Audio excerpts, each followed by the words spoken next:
paneer sandwich kebab.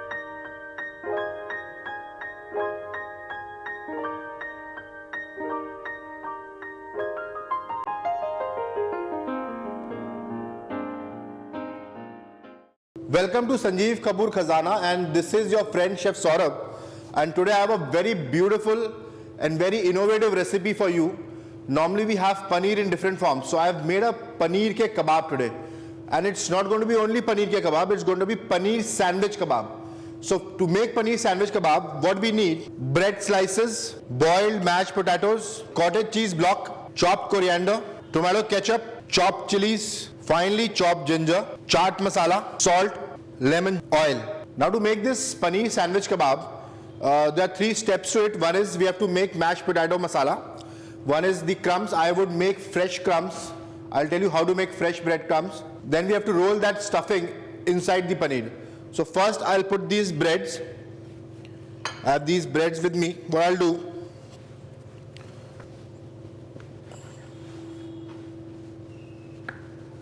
why I am doing this is basically if we put the whole bread, then the space on the pan, on the tawa is used. Some space is not used properly.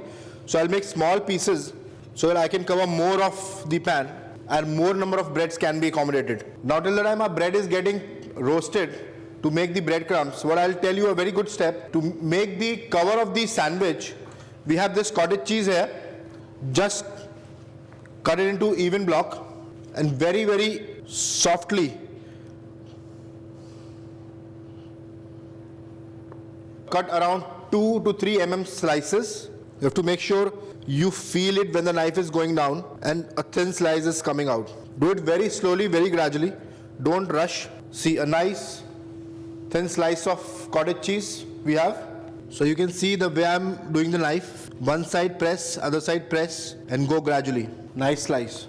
So friends, this is our slices of paneer I've made. Between these slices, we will stuff the potato mixture. Now as you can see, our bread is done. It's ready to make the crumb now. A very good tip I'm going to give you here is to make the fresh breadcrumbs at home. There are 2 ways of doing it. One is you can do it on the pan. Other way, if you have a convection oven, then keep the bread slices at 200 degrees centigrade for at least 8 minutes. It will become nice roasted crusty bread, and then you can just mix it in the blender. So my bread is done here. What I'll do, I'll take a blender and make the fresh crumbs. So now friends, this is our bread into the blender.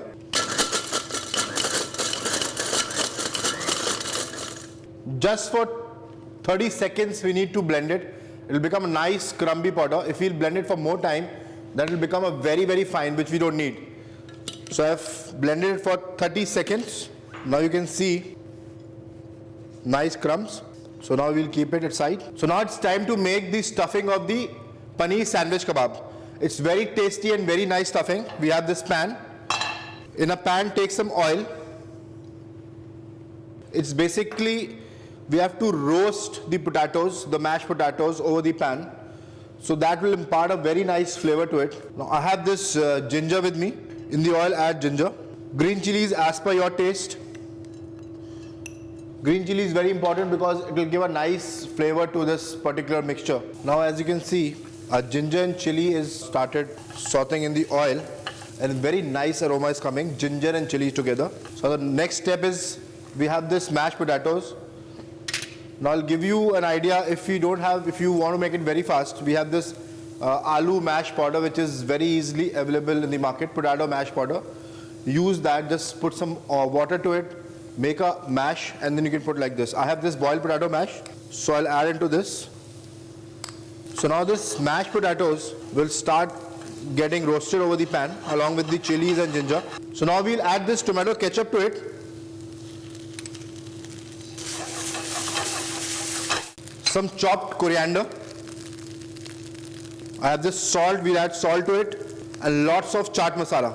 So the sweetness of tomato ketchup and the sourness and the taste of chaat masala is going to make this stuffing very tasty. So we have to saute it over the pan along with all these masala and spices. So as I'm doing, you have to, with a stirrer or anything, mash these potatoes over the pan. So a very nice smooth mixture will be there for the stuffing. So now as you can see, I've roasted these potatoes. I'll turn it over. See, this is the roasting which is done on the pan. and the mixture is turned dry, we'll close it off. So what we'll do, we'll take 2 slices and in between this, we'll stuff this mixture. So there's a very good tip here. Take 2 slices which are not even. With a knife, put them together and cut them. So this is a sandwich covers I've made. Now what we'll do, with a spoon, take this stuffing like this potato mixture between the paneer slices. So do it for all other pieces also. So friend, I have made the slices, sandwich slices, I've mixed it. Now I have left with these sides of the cottage cheese.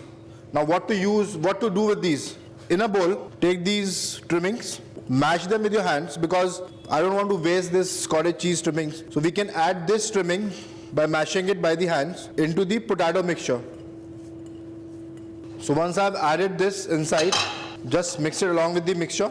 So this way we can save the trimmings because cottage cheese, the trimmings are, why to waste them? So I thought to mix them along with these. So now this mixture is ready along with the cottage cheese trimmings. So what we'll do, we'll stuff this mixture inside between our paneer slices.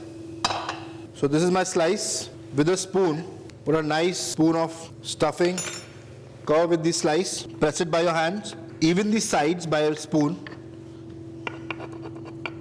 So this is our paneer sandwich ready. So now it's time to crumb our kebabs. So we have this stuffing of potato between the slices of paneer. What I'll do, I'll have a bowl of water. Now what we'll do, if you have corn flour at home, I would suggest to use corn flour because that will help the breadcrumbs sticking over the slices. But if you don't have, then just tap it with some water and crumb it. I'll do 2 ways. One is along with the corn flour batter and along with the water only. So I have this cheese, dip it. You have to be very, very cautious while doing this because it should not fall into the liquid. Just put over the crumbs. See, this is a crumb sandwich kebabs. Now we have another kebab which we will tap with some water. Just put some water over it. Take it to the crumbs. Now the difference between the corn flour and this will be, the corn flour will bind the crumbs very nicely. So you can also use refined flour if you want. Even the gram flour is a good idea. Just the purpose is to make a nice coating. See, this is also good. The crumbs have caught over this sandwich. So friends, our sandwich kebab is ready with the crumbs. Now we have to grill it over the pan. So we'll use this oil, put some oil over the pan. Not much oil is needed because it's a non-stick pan. So just roll it around, roll the oil in the pan. Very nicely put these kebabs. You have to be very, very soft in handling these kebabs because the cottage cheese is soft, the stuffing is very soft. So very softly pick up the kebabs and put over the pan. Otherwise they may break. So when we are grilling these kebabs over the pan, make sure you have this pan and keep all the kebabs together. Now this will help it to give a very nice color and also all will be cooked evenly. So that's the reason if you separate them, then there would be a difference of color, there would be a difference of crispiness. So I have made them together. And keep rotating the pan so that all the kebabs can get the heats evenly. So now as you can see, I have turned it over. Similarly for all 3. Beautiful, nice, crispy cottage cheese coated with crumbs. Now you can call it steak also. I'll give you a very good tip here. Is make a very nice mushroom sauce, or you can have a sauce in the market, barbecue sauce or anything. Grill over the pan, pour it over. Amazing, beautiful dish. So what we'll do, similarly, we'll grill these kebabs from the other side and then we'll do a presentation. So I have this beautiful wooden platter. So what I'll do is, till the time they're cooking, I have these tomato slices. I'll make a nice fan of these slices. Food is to be presented well. That's the main thing about food because every recipe is simple, especially about the recipes I am telling you. I make sure I make them very simple, even it's a very tough recipe. So I'll shortcut the ways. But the presentation also needs to be very beautiful. And a beautiful presentation doesn't need a lot of garnishes. It's some simple cutting vegetables. You need to have an idea for that. So what we'll do, we have this wooden platter. just a slice of tomatoes. Now my kebabs are ready. I'll pick up one. Here, close the flame. Knife. Cut them like a sandwich. Now I have this lemon with me. What we have to do is we'll take out the wedges. To make the wedges from the side of the center of the lemon. See, this is a wedge without any seeds. So we'll put a wedge here because it needs some tangy thing to have. So I have these lemon slices without seeds, and the remaining lemon just with your hands sprinkle it. So now this is our paneer sandwich kebab ready. Beautiful kebabs, soft from inside, crispy from top, lemon juice, tomato. What else we need? Amazing kebabs, enjoy it.